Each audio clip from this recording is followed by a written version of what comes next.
آئیے آپ کی بارگاہ میں بری صحبت کا انجام پیش کرتا ہوں۔ ایک بزرگ رحمۃ اللہ تعالی علیہ فرماتے ہیں کہ جب قیامت کا دن آئے گا تو اللہ تبارک و تعالی کی نافرمانی کے لیے مل کر بیٹھنے والے اور گناہوں پر ایک دوسرے کی مدد کرنے والے جمع ہوں گے۔ پھر وہ گھٹنوں کے بل کھڑے ہوں گے اور ایک دوسرے کو کتوں کی طرح کاٹتے اور نوچتے ہوں گے۔ یہ وہ بد نصیب ہوں گے، یہ وہ بد نصیب ہوں گے جو بغیر توبہ کیے دنیا سے رخصت ہوئے ہوں گے۔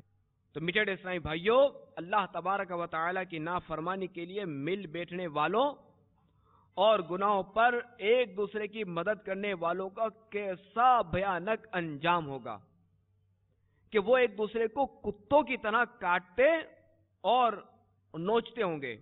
تو کیا اب بھی ہم اللہ تبارک و تعالی اور اس کے رسول صلی اللہ تعالی علیہ وآلہ وسلم کے گستاخوں سے جان نہیں چھڑائیں گے؟ کیا اب بھی ہم شان صحابہ و اہل بیت میں گستاخی کرنے والوں سے جان نہیں چھڑائیں گے؟ کیا اب بھی ہم اولیاء کرام رحمہم اللہ السلام کی شان میں گستاخی کرنے والوں سے جان نہیں چھڑائیں گے؟ کیا اب بھی ہم شرابیوں سے جان نہیں چھڑائیں گے؟